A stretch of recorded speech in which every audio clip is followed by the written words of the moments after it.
ನಮಸ್ಕಾರ ವೀಕ್ಷಕರೇ, ಶೋಧ ಚಾನಲ್ಗೆಲ್ಲರಿಗೂ ಸ್ವಾಗತ. ಅರಮನೆಗಳ ನಗರಿ ಮೈಸೂರಿನ ಮತ್ತೊಂದು ಐತಿಹಾಸಿಕ ವಿಸ್ಮಯದ ಹಾದಿಯಲ್ಲಿ ಸಾಗುತ್ತಿದ್ದೇವೆ. ಆಕಾಶವನ್ನೇ ಚುಂಬಿಸುವಂತೆ ಕಾಣುವ ಎತ್ತರವಾದ ಗೋಪುರಗಳು, ನೂರಾರು ವರ್ಷಗಳ ಇತಿಹಾಸ ಮತ್ತು ಅದ್ಭುತ ವಾಸ್ತುಶಿಲ್ಪದ ಸಂಗಮವೇ ಈ ಸೆಂಟ್ ಫಿಲೋಮಿನಾ ಚರ್ಚ್. ಇದರ ಬಗ್ಗೆ ಒಂದಷ್ಟು ಮಾಹಿತಿ ಇವತ್ತಿನ ವಿಡಿಯೋದಲ್ಲಿ ತಿಳಿಸ್ಕೊಡ್ತೀವಿ. ಅದಕ್ಕಿಂತ ಮೊದಲು ನೀವಿನ್ನೂ ನಮ್ಮ ಶೋಧ ಚಾನಲನ್ನು ಸಬ್ಸ್ಕ್ರೈಬ್ ಮಾಡಿಲ್ಲ ಅಂದರೆ ಮೊದಲು ಸಬ್ಸ್ಕ್ರೈಬ್ ಮಾಡಿ, ಪಕ್ಕದಲ್ಲಿ ಬೆಲ್ ಐಕಾನ್ ಟಚ್ ಮಾಡಿ. ಇಂಥದ್ದೇ ಮಾಹಿತಿಗಳು ನಿಮಗೆ ಪ್ರತಿದಿನ ಲಭ್ಯವಾಗುತ್ತೆ. 1933 ಮೈಸೂರಿನ ಮಹಾರಾಜ ನಾಲ್ವಡಿ ಕೃಷ್ಣರಾಜ ಒಡೆಯರ್ ಅವರು ಈ ಭವ್ಯ ಚರ್ಚಿಗೆ ಅಡಿಪಾಯವನ್ನು ಹಾಕಿದ್ದರು. ಹೌದು ವೀಕ್ಷಕರೇ, ಬ್ರಿಟಿಷ್ ವಾಸ್ತುಶಿಲ್ಪಿಯಾದಂತಹ ಡಾಲಿ ಎಂಬುವವರು ಇದರ ವಿನ್ಯಾಸವನ್ನು ರೂಪಿಸಿದ್ದರು. ಇನ್ನೊಂದು ಕುತೂಹಲಕಾರಿ ವಿಷಯವೇನೆಂದರೆ, ಈ ಚರ್ಚನ್ನು ಜರ್ಮನಿಯ ಕಲೋನ್ ಕ್ಯಾಥಡ್ರಲ್ ಶೈಲಿಯಲ್ಲಿ ನಿರ್ಮಿಸಲಾಗಿದೆ. ಇದನ್ನು ನಿಯೋಗಾಥಿಕ್ ವಾಸ್ತುಶಿಲ್ಪ ಎಂದು ಕೂಡ ಕರೆಯುತ್ತಾರೆ.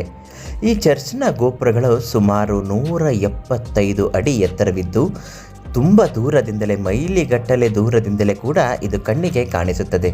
ಚರ್ಚ್ನ ಒಳಗೆ ಹೋದರೆ ನಮಗೆ ಕಾಣುವುದು ವಿಶಾಲವಾದ ಪ್ರಾರ್ಥನಾ ಮಂದಿರ. ಇಲ್ಲಿರುವ ಬಣ್ಣದ ಗಾಜಿನ ಕಿಟಕಿಗಳು ಯೇಸುವಿನ ಜೀವನದ ಪ್ರಮುಖ ಘಟನೆಗಳನ್ನು ಚಿತ್ರಿಸಲಾಗಿದೆ. ಇನ್ನು ಈ ಚರ್ಚ್ನ ವಿಶೇಷತೆ ಏನೆಂದರೆ, ಇದರ ನೆಲಮಹಡಿಯಲ್ಲಿ ಸಮಾಧಿ ಮಂದಿರ. ಇಲ್ಲಿ ಸೆಂಟ್ ಫಿಲೋಮಿನಾ ಅವರ ಪವಿತ್ರವಾದ ಅವಶೇಷಗಳನ್ನು ಇರಿಸಲಾಗಿದೆ ಎಂದು ನಂಬಲಾಗುತ್ತದೆ. ಜಾತಿ ಧರ್ಮದ ಹಂಗಿಲ್ಲದೆ ಪ್ರವಾಸಿಗರನ್ನು ಸೆಳೆಯುವ ಈ ತಾಣ ಮೈಸೂರಿನ ಧಾರ್ಮಿಕ ಸಾಮರಸ್ಯಕ್ಕೆ ಸಾಕ್ಷಿಯಾಗಿದೆ. ಪ್ರತಿ ವರ್ಷ ಸೆಪ್ಟೆಂಬರ್ ತಿಂಗಳಲ್ಲಿ ಇಲ್ಲಿ ನಡೆಯುವ ಸೆಂಟ್ ಫಿಲೋಮಿನಾ ಹಬ್ಬ ಅತ್ಯಂತ ಪವಿತ್ರವಾದದ್ದು ಮತ್ತು ಅತ್ಯಂತ ಸಂಭ್ರಮದಿಂದ ಕೂಡಿರುತ್ತದೆ. ವಿಶೇಷವೆಂದರೆ, ನಾನು ಕೂಡ ಇಲ್ಲಿರುವಂತಹ ಚರ್ಚ್ ಸ್ಕೂಲಿನಲ್ಲಿಯೇ, ಅಂದರೆ ಸೆಂಟ್ ಮೇರಿ ಸ್ಕೂಲ್ ಅಂತ ಇದೆ, ಅಲ್ಲೇ ಓದಿದ್ದು.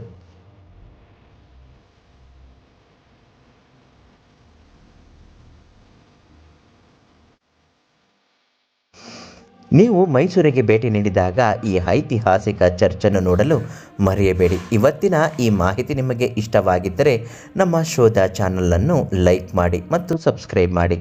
ಮುಂದಿನ ಸಂಚಿಕೆಯ ವಿಶೇಷ ತಾಣದೊಂದಿಗೆ ಮತ್ತೆ ಸಿಗೋಣ. ಶೋಧ ಸದಾ ನಿಮ್ಮೊಂದಿಗೆ. ಧನ್ಯವಾದಗಳು.